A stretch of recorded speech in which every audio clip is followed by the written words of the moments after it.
Hello दोस्तों, आपका अपना यूट्यूब चैनल RYS क्लासेस में आप सभी विद्यार्थियों को गुड मॉर्निंग है। तो आशा करते हैं कि आप लोग अच्छा होंगे और आपका क्लास कंटिन्यू चल रहा होगा। तो आज की क्लास में हम लोगों ने क्लास 12 का बायोलॉजी पढ़ेंगे। चैप्टर नंबर आपका 1 है। चैप्टर का नाम है जीवों में जनन। तो ये चैप्टर का हम लोगों ने पिछले क्लास में पार्ट नंबर 8 तक क्लास को कर लिए थे। आज हम लोगों का पार्ट 9 होगी। तो इसके पिछले पार्ट को आप लोग नहीं देखें तो इसी चैनल पे जाइए, उसका प्लेलिस्ट को बना दिया गया है। आप लोगों ने पार्ट बाय पार्ट करके सभी वीडियो को देख लीजिए ताकि आपको अगले प्रश्न जो पार्ट नंबर 9 में स्टार्ट होगी आप सभी विद्यार्थियों को डाउट नहीं होगा। तो चलिए प्रश्न को स्टार्ट करते हैं। आप सभी विद्यार्थियों ने इस वीडियो को लाइक कर दीजिए और फटाफट अपने अपने दोस्तों के पास शेयर कर दीजिए। अगर इस चैनल पर नए हो तो एक बार चैनल को भी सब्सक्राइब करके घंटी को प्रेस कर लीजिए ताकि जो नेक्स्ट वीडियो डालें सबसे पहले आपके पास नोटिफिकेशन पहुंच पाए। तो चलिए प्रश्न को स्टार्ट करते हैं। देखिएगा, इसके पिछले क्लास में हम लोगों ने यहाँ तक प्रश्न को कर लिए थे। अनिषेक जनन किसे कहते हैं। अनिषेक जनन का हम लोगों ने परिभाषा देख लिए थे एकदम आसान सा लैंग्वेज में। उसी तरह से अनिषेक जनन का हम लोगों ने उदाहरण को भी देख लिए थे। यहाँ तक इसके आगे एक पॉइंट को और देखे थे हम लोगों ने, अनिषेक फलन किसे कहते हैं, इसका भी परिभाषा देख लिए थे। तो आप सभी विद्यार्थियों ने अगर पिछले पार्ट को नहीं देखो तो इसी चैनल पर जाइए, प्लेलिस्ट बना दिया गया है, आप लोगों ने जाकर के देख लीजिए। आज हम लोग का जो पार्ट नंबर 9 में स्टार्ट होगी, यहाँ से प्रश्न को स्टार्ट किया जाएगा। तो आप सभी विद्यार्थियों के लिए ये पार्ट इंपॉर्टेंट होगी। आप लोगों ने इस क्लास को शुरू से लास्ट तक अवश्य देखिएगा। तो चलिए प्रश्न को स्टार्ट किया जाता है। प्रश्न है आपका पादपों में लैंगिकता। क्या प्रश्न है? पादपों में लैंगिकता बहुत बार एग्जाम में पूछा गया है। तो सबसे पहले आपको क्या करना है ना, उत्तर इस तरह से लिखना है, पादपों में लैंगिकता निम्न प्रकार का होता है। क्या लिखोगे? पादपों में लैंगिकता निम्न प्रकार का होता है, हेडिंग डाल देना है। नंबर 1 है आपका एक लिंगी पुष्प, दूसरा है आपका द्विलिंगी पुष्प, तीसरा आपका एक लिंगाश्रय पादप, चौथा आपका एक लिंगाश्रय पादप, चौथा है आपका द्विलिंगाश्रय पादप और तीसरा है आपका एक लिंगाश्रय पादप और पांचवा पॉइंट है आपका सर्वलिंगी। अब हम लोगों ने क्या करेंगे, ये जितने सारे हम लोगों ने अभी पढ़े पादपों में लैंगिकता का 4-5 गो रूल, ये चारों पांचों को हम लोगों ने आसान से लैंग्वेज में परिभाषा करेंगे जो कि आप सभी विद्यार्थियों के लिए इंपॉर्टेंट होगी। आप लोगों ने इस क्लास को शुरू से लास्ट तक अवश्य देखिएगा। तो हो सके तो आप सभी विद्यार्थियों ने हमारे साथ कॉपी प्लस में पेन लेकर के बैठ जाइए और हमारी तरह एक हैंडराइटिंग नोट्स को आप लोगों ने तैयार करते हुए चलिए। इसके साथ साथ क्या होगी, आपको वीडियो देखते देखते तो परिभाषा याद भी हो जाएगा और आने वाला एग्जाम में आपको रिवीजन करने का टाइम भी मिल जाएगी। तो चलिए आप लोगों ने कॉपी पेन लेकर के बैठ जाइए। सबसे पहला क्वेश्चन हम लोगों ने देखेंगे, एक लिंगी पुष्प किसे कहते हैं। क्या? एक लिंगी पुष्प किसे कहते हैं। तो आपको परिभाषा लिखना है सबसे आसान लैंग्वेज में। इस चैनल पे सभी परिभाषा को साबित किया जा रहा है, तो आप सभी विद्यार्थियों को वीडियो को देखते देखते परिभाषा याद हो जाता होगा। तो चलिए प्रश्न को स्टार्ट करते हैं। जब पुष्प में पुंकेसर तथा स्त्री केसर दोनों में से कोई एक जननांग उपस्थित होता है। क्या? पुष्प में क्या होते हैं ना, पुंकेसर तथा स्त्री केसर में से कोई एक जननांग अगर उपस्थित होंगे तो उसी को हम लोगों ने क्या कहेंगे, एक लिंगी पुष्प कहेंगे। यहाँ नाम ही है क्या, एक लिंगी पुष्प। एक लिंगी पुष्प का अर्थ ये हुआ कि जो पुष्प होती है उसमें चाहे तो पुंकेसर उपस्थित हो चाहे तो स्त्री केसर उपस्थित हो, ये दो में से कोई एक अगर उपस्थित होगी उसे हम लोगों ने क्या कहेंगे, एक लिंगी पुष्प कहेंगे। तो आपको परिभाषा लिखना है, जब पुष्प में पुंकेसर तथा स्त्री केसर दोनों में से कोई एक जननांग उपस्थित होता है उसे ही एक लिंगी पुष्प कहते हैं। क्या? उसे ही क्या कहते हैं, एक लिंगी पुष्प कहते हैं। जैसे में आपको समझना होगा, पपीता जो है ना इसमें एक लिंगी पुष्प के अंदर आते हैं, तरबूज है जो आपका एक लिंगी पुष्प के अंदर आते हैं। तो यह आपका परिभाषा आसान से लैंग्वेज में समझ में आ गया होगा, उदाहरण भी आप सभी विद्यार्थियों को समझ में आ गया होगा। अब एग्जाम में पता है कैसे प्रश्न पूछता है, आपसे पूछा जाएगा पपीता कौन सा लिंग के अंदर आती है। तो पपीता एक लिंगी पुष्प है। क्या है? पपीता एक लिंगी पुष्प है। आपसे पूछा जाएगा एक लिंगी पुष्प इनमें से कौन है, आपको पपीता दे देगा और बहुत सारे एग्जाम्पल सेट कर देंगे। तो आपको पपीता ढूंढ लेना है या तो तरबूज ढूंढ लेना है। आप सभी विद्यार्थियों को समझ में आ गया होगा। अब हम लोगों ने देखेंगे द्विलिंगी पुष्प किसे कहते हैं। तो द्विलिंगी पुष्प का मतलब ये हुआ कि इसमें दोनों पाए जाएंगे, स्त्री केसर भी पाए जाएंगे और पुंकेसर भी पाए जाएंगे। तो स्त्री केसर और पुंकेसर दोनों पाए जाएंगे तो उसे हम लोगों ने क्या बोलेंगे, द्विलिंगी पुष्प बोलेंगे। तो आप सभी विद्यार्थियों को परिभाषा लिखना है, जब पुष्प में पुंकेसर तथा स्त्री केसर दोनों जननांग उपस्थित होते हैं। क्या? अगर द्विलिंगी पुष्प आपसे पूछा जाए तो द्विलिंगी पुष्प में दोनों जननांग उपस्थित होंगे, पुंकेसर भी और स्त्री केसर भी। इसे ही क्या कहेंगे? द्विलिंगी पुष्प कहेंगे।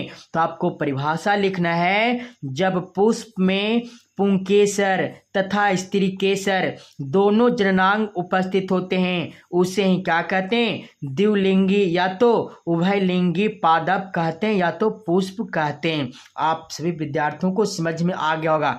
जैसे में हम लोगों ने समझे गुड़हल, सरसों आदि, आपसे पूछा जाएगा इनमें से कौन द्विलिंगी है, तो इस तरह का अगर एग्जाम्पल आपका सेट रहे तो आपको इसी में से छांट लेना आंसर को। तो ये भी प्रश्न आप सभी विद्यार्थियों को समझ में आ गया होगा। एक लिंगी पुष्प किसे कहते हैं, द्विलिंगी पुष्प किसे कहते हैं, आसान सी परिभाषा आप सभी विद्यार्थियों को समझ में आ गया होगा।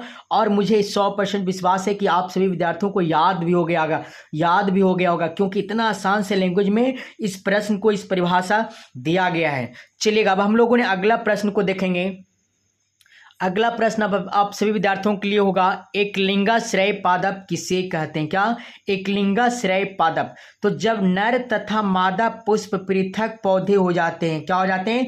पृथक मीन्स होती है अलग। आप लोगों ने समझिएगा, पृथक मीन्स क्या होती है? अलग होती है। आप सभी विद्यार्थियों को यह समझना है कि पृथक मिस होता क्या है।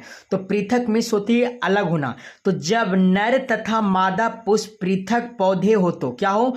पृथक पौधे हो तो एकलिंगाश्रय पादप कहते हैं। क्या कहते हैं? एकलिंगाश्रय पादप कहते हैं। जैसे में हो गया सहतूत, पपीता। सहतूत जो आपका एकलिंगाश्रय पादप है, पपीता है जो आपका एकलिंगाश्रय पादप है। इसे हम लोगों ने क्या कहेंगे? एकलिंगाश्रय का ये आपका उदाहरण है, ये आपका परिभाषा था। आप सभी विद्यार्थियों को ये भी समझ में आ गया होगा। अब हम लोगों ने देखेंगे उभयलिंगाश्रय पादप किसे कहते हैं। तो आपको समझना है उभयलिंगाश्रय पादप किसे कहते हैं। तो इसका परिभाषा लिखना है कि पुष्प जब द्विलिंगी हो, क्या हो? पुष्प जब द्विलिंगी हो और नर एवं मादा पुष्प एक ही पौधे पर उपस्थित भी हो। क्या? पुष्प जब द्विलिंगी हो, द्विलिंगी का मतलब क्या? इसमें पुंकेसर और स्त्री केसर दोनों जननांग क्या हो? उपस्थित हो। क्या हो? उपस्थित हो। तो क्या आपको लिखना है कि पुष्प जब द्विलिंगी हो और नर एवं मादा पुष्प एक ही पौधों पर क्या हो? उपस्थित हो, तो ऐसे पौधा को उभयलिंगाश्रय कहा जाता है। क्या कहा जाता है? उभयलिंगाश्रय पादप कहते हैं या तो कहलाता है। जैसे मक्का हो गया, रेडी हो गया, तो ये जो पौधा आपका उभयलिंगाश्रय पादप के उदाहरण है। तो ये भी परिभाषा आप सभी विद्यार्थियों को समझ में आ गया होगा। अब हम लोगों ने देखेंगे सर्वलिंगी किसे कहते हैं। देखिएगा, सर्वलिंगी का मतलब ये हुआ ना कि इसमें एक लिंगी एवं द्विलिंगी दोनों प्रकार के पुष्प लगे होते हैं। क्या? इसमें एक लिंगी एवं द्विलिंगी दोनों प्रकार के पुष्प लगे होते हैं, इसे क्या कहते हैं? सर्वलिंगी कहते हैं। तो आप सभी विद्यार्थियों को परिभाषा लिखना है, जब पौधों पर एक लिंगी एवं द्विलिंगी दोनों प्रकार के पुष्प लगे हों तो पौधे क्या कहलाते हैं? सर्वलिंगी कहलाते हैं। जैसे मैं आप सभी विद्यार्थियों को उदाहरण में देना है आम। ये आम क्या आपका सर्वलिंगी पौधे का उदाहरण है। इसमें एक लिंगी एवं द्विलिंगी दोनों प्रकार के पुष्प लगे होते हैं। किसमें? आम में। तो आप सभी विद्यार्थियों को सर्वलिंगी किसे कहते हैं समझ में आ गया होगा। अब इंपॉर्टेंट प्रश्न आते हैं, आप सभी विद्यार्थियों ने इसे VVI कर लीजिएगा। बहुत बार एग्जाम में, सब्जेक्टिव में भी और ऑब्जेक्टिव में बार बार पूछा जाता है, बार बार प्रश्न को पूछा जाता है। तो आप सभी विद्यार्थियों ने इस प्रश्न को इंपॉर्टेंट कर लीजिएगा। युग्मनज के विकास के आधार पर जंतुओं का प्रकार।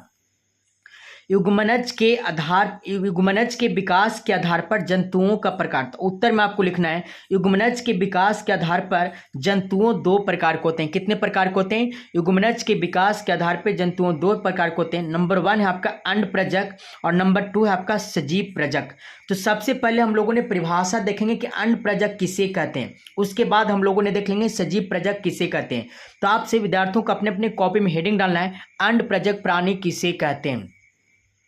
तो चलिए हमारे साथ आप लोगों ने कॉपी में हेडिंग डाल दीजिए, अंडप्रजक वे जीव जिनमें युग्मनज, क्या? वे जीव जिनमें युग्मनज का विकास मादा के शरीर के बाहर होता है। कहाँ होती है? वे जीव जिनमें युग्मनज का विकास मादा के शरीर के बाहर होता है, उसे अंडप्रजक प्राणी कहते हैं। क्या कहते हैं?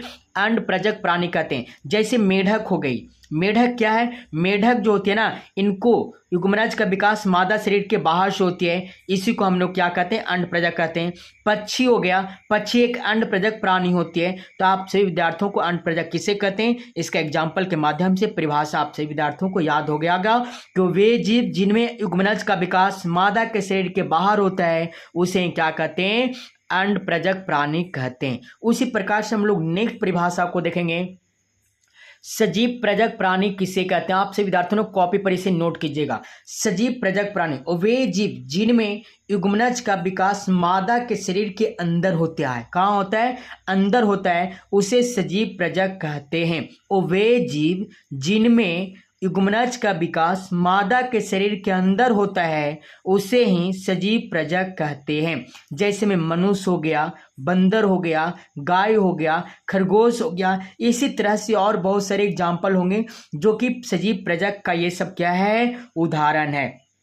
तो उदाहरण के साथ साथ आप सभी विद्यार्थियों को परिभाषा भी याद हो गया होगा कि वे जीव जिनमें युग्मनज का विकास मादा के शरीर के अंदर होता है उसे क्या कहते हैं, सजीव प्रजक प्राणी कहते हैं। इस तरह का 4-5 को आपको एग्जाम में अगर परिभाषा पूछा जाए तो परिभाषा के साथ साथ आप सभी विद्यार्थियों को उदाहरण भी लिखते हुए चलना है। अब हम लोगों ने नेक्स्ट प्रश्न को देखेंगे।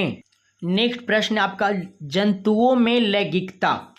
तो आप सभी विद्यार्थियों को सबसे पहले उत्तर में लिखना है, जंतुओं में लैंगिकता 2 प्रकार का होता है। कितने प्रकार के होते हैं, जंतुओं में लैंगिकता 2 प्रकार का होता है। नंबर 1 है एक लिंगियता और नंबर 2 है द्विलिंगियता या तो उभयलिंगियता। तो आप सभी विद्यार्थियों को सबसे पहले जंतुओं में लैंगिकता का प्रकार लिखना। 2 प्रकार के होते हैं, एक लिंगियता, दूसरा है द्विलिंगियता या तो इसे क्या बोलते हैं, उभयलिंगियता भी बोला जाता है। अब हम लोगों ने दोनों को परिभाषा देखेंगे एक एक करके। सबसे पहले हम लोगों ने ये देखेंगे एक लिंगियता किसे कहते हैं। क्या एक लिंगियता किसे कहते हैं, तो वे जीव जिनके शरीर में एक ही प्रकार के, यहाँ पे नाम ही है, क्या नाम है, एक लिंगियता। एक लिंगियता का मतलब एक ही प्रकार होती है। वे जीव जिनके शरीर में एक ही प्रकार के जनन अंग पाए जाते हैं तथा वे एक ही प्रकार के उग्मक चाहे तो नर अथवा मादा उत्पन्न करते हैं उन्हें क्या कहते हैं, एक लिंगी जीव कहते हैं। और इस क्रिया को क्या कहते हैं, लिंगियता भी कहते हैं। तो आप सभी विद्यार्थियों को परिभाषा समझ में आ गया होगा। जैसे में हम लोगों ने उदाहरण से समझ लेंगे, तिलचट्टा जो होती है एक लिंगियता का उदाहरण है। क्या तिलचट्टा आपका एक लिंगियता का उदाहरण है। एवं सभी स्तनधारी जीव जो होते हैं एक लिंगियता होते हैं। तो परिभाषा आप सभी विद्यार्थियों को याद हो गया होगा। तो आप लोगों ने इसे क्या कीजिए, कॉपी पर नोट करते हुए चलिए। अब अगला प्रश्न हम लोगों ने देखेंगे, द्विलिंगियता किसे कहते हैं। सभी विद्यार्थियों को कॉपी पे नोट करते हुए चलना है। द्विलिंगियता या तो उभयलिंगियता वे जीव जिनके शरीर में नर एवं मादा जननांग दोनों पाए जाते हैं। पता है यहाँ पे नाम ही दिया गया है द्विलिंगियता। द्विलिंगियता का अर्थ ये हुआ कि वे जीव जिनके शरीर में नर एवं मादा दोनों प्रकार के जननांग पाए जाते हैं तथा वे नर एवं मादा दोनों प्रकार के उग्मक उत्पन्न करते हैं। क्या, नर एवं मादा दोनों प्रकार के उग्मक उत्पन्न करते हैं, उन्हें क्या कहते हैं, द्विलिंगी जीव कहते हैं। और इस क्रिया को द्विलिंगियता कहते हैं। जैसे मैं आप सभी विद्यार्थियों को उदाहरण समझना, हाइड्रा हो गया, स्पंज हो गया, फित्ता कृमि हो गया, केचुआ हो गया। आपसे एग्जाम में इस तरह से प्रश्न पूछ सकता है, इनमें कौन द्विलिंगियता है। तो इनमें से कोई एक ऑप्शन भी रहे तो आप सभी विद्यार्थियों को आंसर कर देना है। तो यहाँ तक आप सभी विद्यार्थियों को 100% समझ में आ गया होगा। तो ये क्लास आप सभी विद्यार्थियों को अच्छा लगा होगा और ये क्लास आपका आखिरी पार्ट था। आपका चैप्टर समाप्त हो गया। अब हम लोगों ने इस चैप्टर के लास्ट में जो प्रश्न उत्तर होती है अगले पार्ट में उसे देख लेंगे। तो आप सभी विद्यार्थियों को अगर ये क्लास अच्छा लगा है तो वीडियो को लाइक कर दीजिए, चैनल पे नए हो तो चैनल को सब्सक्राइब कर दीजिए और घंटी को प्रेस कर लीजिए ताकि जो नेक्स्ट वीडियो डालें सबसे पहले आपके पास नोटिफिकेशन पहुंच पाए। तो चलिए आज के लिए इतना ही। अगर क्लास अच्छा लगा तो एक बार कमेंट बॉक्स में कमेंट कर दीजिए कि ये क्लास आप सभी विद्यार्थियों को कैसा लगा। तो चलिए आज के लिए इतना ही।